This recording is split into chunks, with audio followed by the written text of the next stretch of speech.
record. All right.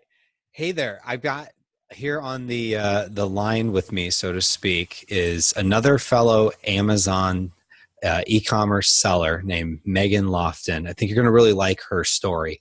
Megan is, I think, if you look up perseverance in the dictionary and stick-to-itiveness and making it work, I think you're going to see Megan there. She's got a pretty cool story of how things maybe didn't work out exactly the way she wanted them to in the beginning, and she's stuck with it, and she's seeing good success. She's building on her business, and I really love her story, and I love how I think, or actually, let me take a step back. I think once you hear her story, if you haven't heard her story before, you're going to say, okay, for those people that are looking to get started and they're nervous, is it going to work out the way I had hoped? Megan's going to give you some good guidance. So, Megan, I want to thank you for joining me on the line tonight. And if you don't mind, can you just tell us a little bit about your story? Yeah. Hey, Kevin. Thank you so much for having me. Yeah, you're right. My story is definitely one of things don't go as planned, and you just have to find a way. Like you, I work a full-time day job, stay pretty busy with that, but just always kind of wanted a little something of my own. A little small business specifically of my own, just something to do on the side for fun, and never really was successful in getting past that just I would like to do that someday stage, until in early 2016, I heard on another podcast I listened to, Steve Chu of My Wife Quit Her Job was a guest on that podcast. And he was talking about e-commerce and selling on Amazon and selling on his own e-commerce platform. And I thought, oh, that's kind of interesting. But also, like, the name My Wife Quit Her Job is weird, and it stuck in my head. And so it worked, right? He did his job. So I went and started listening to his podcast and reading his blogs, and got really interested in just e-commerce in general. That led me to Scott Volkler of The Amazing Seller. And got more into Amazon and learning about Amazon through him. And so that was the first time wanting to have a little business of my own, and actually the resources to be able to do it, where it just kind of clicked for me. And I thought, I can do that. I'm pretty sure I can do that. So I started on the whole Amazon journey, trying to source products.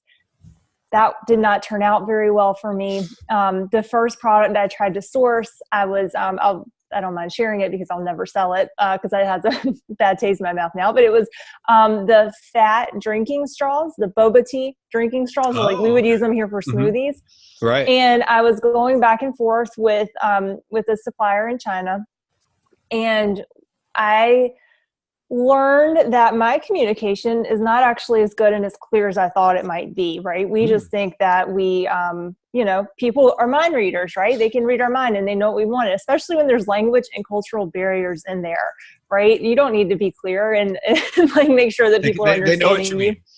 They know exactly what we mean, right? Like, that is not fair to them at all, because what I always say is they speak English much better than I speak Mandarin or Cantonese or any other language. So that is 100% on me. But yeah, so I was going back and forth, and I had all these questions, and she gave me a price quote, and I was like, well, that doesn't make sense with the other prices that you were quoting me. And she's like, well, you told me you wanted this mold, and I quoted you for it, and now you're saying you want this mold. And I was like, you're right. Like, I don't know what I'm doing. And eventually they came back and they said, you know what, this is too much.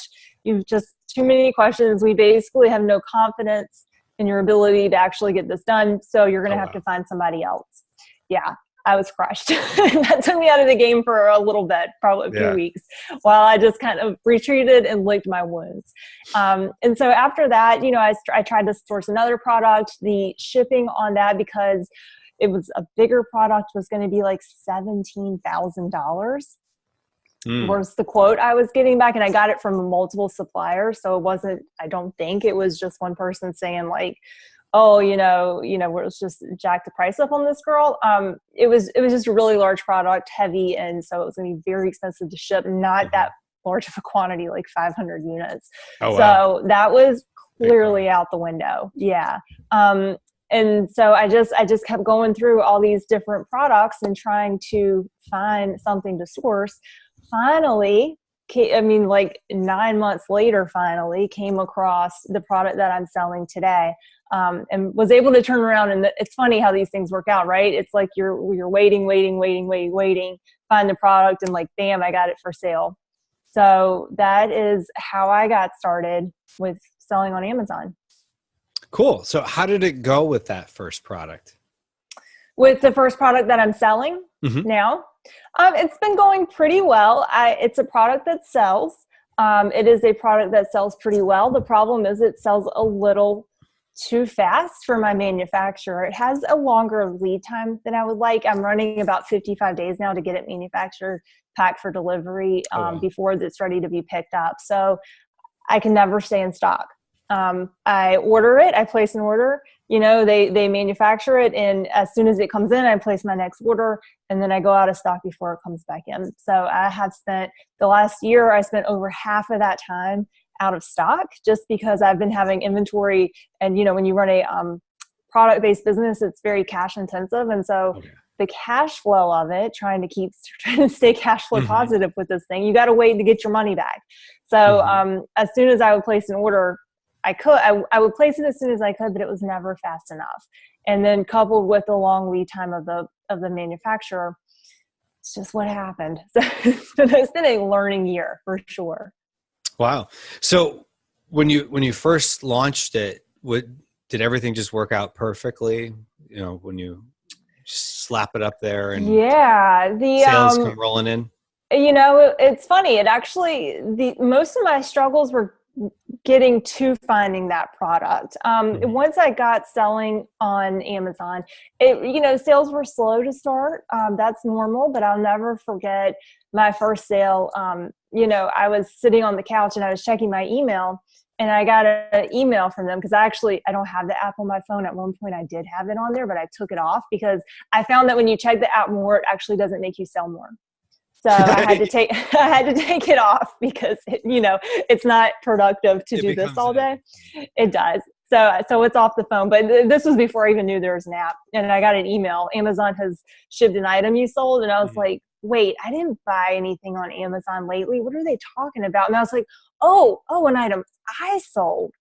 Oh, and then it was like, what, crazy. So it was there for a few days before the first sale happened. But then once it happened, they just kind of have been going since then, provided that there's product in stock. Now, the problem I have had is with hijackers, things like that you find with any Amazon listing. Pretty much, unfortunately, you come across that from time to time. But with the product, there haven't been, aside from logistics, there haven't been too many challenges with that on itself. It was just a struggle to get it there. Yeah. So the thing about this business is I fully agree with you that, it can be a struggle with figuring out the logistics and whatnot. And, I've listened to a couple of the podcasts that you've been on, and you've talked about, some of the struggles early on, and, making it profitable and things of that nature. So what would you say of all the struggles you had, let's say, even whether logistics or profitability or otherwise, what was the hardest thing you had to overcome to get to where you are now, where you're worried about running out? Yeah, I think I had actually blanked out that profitability issue I had at the beginning, because I forgot about that. But what happened was, the supplier and I were going back and forth, and we were talking about 500 units. And then when I wrote the purchase order, for some reason, I wrote it for 250 units. And I did the math for 250 units of how much money I was going to send them. But then I went back in my mind and thought that was for 500 units. So my product cost was $6. I was thinking the whole time it was $3. So when I priced it for $3 of cost of goods, when in Mm-hmm. actuality it was 6. So I Oh, wow. solved that by raising the price. I mean, Right. I just did that. I just went from, I started selling it at $24.99. I went up to $29.99. I went up to $34.99. I tested a few different price points in there, and $29.99 worked out to be the number that was actually selling me the most and was making a good profit. So I was able to solve that problem just by testing a few different price points and finding out which one did I actually sell at the best. And what's interesting about that is high for the market. So I had to go in and work on my listing to apply it, or to make it look more like a high-end product. And not that it's not a good product, it's very solid, but that's always a little bit of art to your listing and how you want to position it, and just Mm-hmm. choosing to position it at a different kind of level than a lot of the competition. And that's actually worked surprisingly well. So basically, the original plan of how you were going to position it and price it and all that didn't quite work the way you had hoped, but you shifted. And Yeah. my first product that I had, I think I've made at least 6 iterations of some sort, some Mm-hmm. pretty minor, but just little things along the way to change it up. And I think what a lot of people get hung up on is, I have to make it perfect. And it's like they don't want to do anything because they're just not perfect yet. And they're always Yeah. searching for this perfect. So that's one of the things I love about your story, is that, whether it be profitability or logistics, how you position it, how you deal with certain issues, that, you kept responding to kind of what was in front of you, rather than worrying about something that's 10, 15 steps down the road. Because I've listened to a couple podcasts that you've been on and seen several of your videos, and that's one of the things I think that a lot of people can take from you, is that you're focusing on what you need to know now, Mm-hmm. and trying to have that vision of where you want to go, but not getting so caught up about problems that haven't even happened yet, that you just freeze up. Or what some people do is that you've done the Yeah. opposite, and you just Yeah. persevering. Yeah. So Well, what would you say has been um, the I'm trying to think of the question I'm trying to say. From a logistical standpoint, um, how have you been able to find your second and third and beyond products? Um, I've been much more dialed in on what I'm actually doing than I was for the first product. This product I'm selling now, product 1, I'm not even entirely sure why I started selling it. I had a list of We all stuff, and say it's yeah, and it's almost like I just was like, I'm tired of looking. This one is the one that. I'm going to sell, because the number, when I went back and looked at it, because someone asked me, they're like, "Hey, how did you figure out with your competition what this was going to look like and everything?" So I actually shot a video about that. And I think I say in the video, like, I'm really not sure why I chose this product. It's pretty competitive. And so I don't know, but with products 2 and then 3 and 4, I have in the sourcing phase right now. So I'm working pretty actively on getting those going. It's been much more, I think, disciplined. I'm looking for products that are lower competition than the one I'm Hmm. selling currently, that are somewhat related, but not entirely related to the product I'm selling currently. So I can work on having a brand of items. So it's just been a more disciplined process looking for the subsequent than the first one, which was a little bit like throwing a dart at a dartboard and Right. saying, yeah, I think that'll be good enough. Let's just go with that.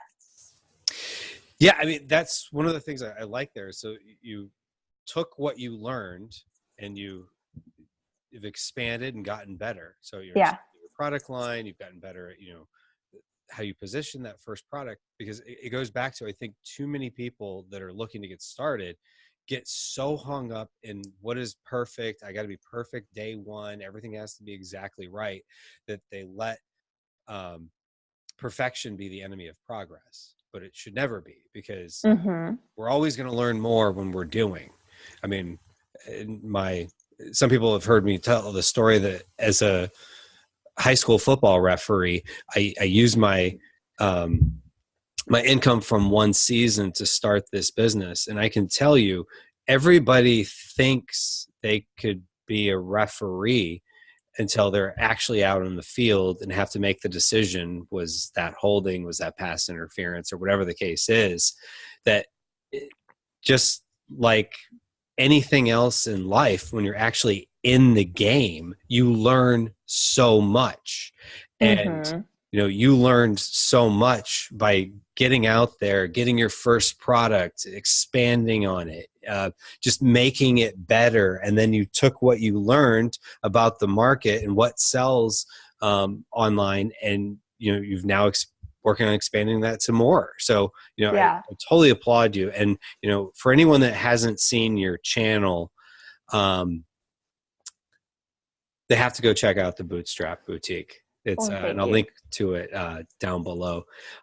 You're very forthcoming with lots of great information, and I've picked up lots of golden nuggets along the way watching your channel. So I think we can all learn from one another. I think you've done a great job in connecting with people. What have you done to find other people that do this? That other people that sell on Amazon? Yes. Yeah, just I reach out a lot. I found out Scott Volkler when he had this whole thing where he moved south last year, I guess, or a year and a half ago. I found out he was going to be kind of close to where I was living. So I was like, hey, you should. And actually, I think he was doing a meetup in like Florida or Texas or somewhere. And I was like, what are you doing here? You should do it here. And he's like, can you help me plan it? And I was like, sure. So I planned to meet up for him before a little training event that he had. And, that got me introduced to a lot of people, because he told people like, hey, Megan is planning this meetup. And so when they came, it's like they already knew who I was. Or when I introduced myself, I'm like, oh, you're Megan. I was like, yeah, and that was not at all to promote my channel. That was just because it was like the right thing to do. To help plan that, because I wanted it. So like, you shouldn't just ask for stuff and then not be willing to help the work. Right. And then like reaching out to you when I heard you on Scott's podcast, and Scott said, oh yeah, I just talked to this other girl who she has a YouTube channel too. And so I was it Twitter? I don't remember. I was like, hey, I'm the other girl that has a YouTube channel Scott was talking about. And like, so we've become friends and we chat and, and hang out. Now we're doing this, which is fun. And just, it's, it kind of goes a little bit against my nature as a massive introvert to put yourself out there and do that, but it's really the only way. And then with my channel, I'm just really interactive with the people that watch. For somebody to give you their attention is huge. For somebody to trust you to try and teach them something is huge. So they leave a comment on the channel. I always try to respond. I get lots of emails in my inbox, and those get responses back. I'm on Twitter, I'm on Instagram. I just try and be really interactive with people, because I learn a lot from them too. Or they ask me questions and I'm like, oh, I actually don't know that. Let me go learn something, and that becomes a video. And so it's just really putting yourself out there and the beautiful thing about online business is that you can sit in your house and just type on your computer and you can run a business. But it's so much more fun when you meet people that are also doing it, that you're interacting with and just getting to know, because it can also be pretty isolating. I work from home for my day job. That's actually my office right there. Nice. So, I could be in the house without, it is the best commute in the world, but, without seeing another person until 5 o'clock when I go to daycare. So that's, you gotta be talking with people and everything, or I'm going to turn into a complete hermit. So it's just, I just have to do it. Yeah, and that's great. And I think one of the things is that when we find other people that have similar goals and aspirations, it makes it all more real. Yeah. And, like I also have a full-time job just like you. And, I'm surrounded by people all day long who talk about health insurance. Well, the average person doesn't talk about health insurance, but it just becomes real to me because I'm around that all the time. Right. And so by finding other people that are interested in e-commerce, it makes that all the more real. So like, oh, okay, well, other people are facing similar challenges. You find people that are ahead of where you're at and, start shooting for, okay, well, that person did that. So I can now kind of backtrack what my steps would need to be where they're at, or how to be even farther and then kind of watch their growth and see what's working for them, is that, anything we want to do, if we find other people, it's going to be beneficial. Have you gone to any conferences? I have not yet, but I will be at Seller Summit this May down in Florida. So I'm so excited about that. I think I bought my ticket the first day they were available to buy. I was like, yes, I'm on it. So I can't wait to get down there and meet a whole bunch of people in person. Yeah, it's a great conference. I went there last year, and I'll meet you face to face there. So definitely looking forward to that. And it's amazing when you're around other people, how it just energizes you and just gets you all excited. So, I think you did a fantastic job reaching out to people. I was so glad when you reached out to me. Because I remember listening to the episode, I was like, oh yeah, he mentioned someone who was also on YouTube. I got to figure out who that is. And then magically you appeared. There I was. Yes. It's me. Yeah, exactly. So, is there any advice that you have in closing that you'd like to give to anyone that's watching this video that's not sure what to do, whether they're, looking to get started, or maybe they're not exactly happy with the results they've gotten so far? Do you have any advice on what they can do to move ahead? A question, or not a question, but a comment I get a lot on my YouTube channel in the comments, and also a lot in my email is, I want to do this, but I don't want to make a mistake. And what I always say is, I have great news for you. You're going to make a mistake. Yes. So don't worry about making a mistake, because you're going to do it. It's going to happen, and it's going to be okay. People would say, I want to do this, but I don't want to lose money. Well, you might lose a little bit of money, but you can manage that risk. Just like I'm sure you can speak to very well of being, in the health insurance, that is a risk you can manage. So if you're smart about what you're doing, you're not getting in over your head. It's a risk that is absolutely worth taking. So, we've talked a lot about just take the step that's in front of you.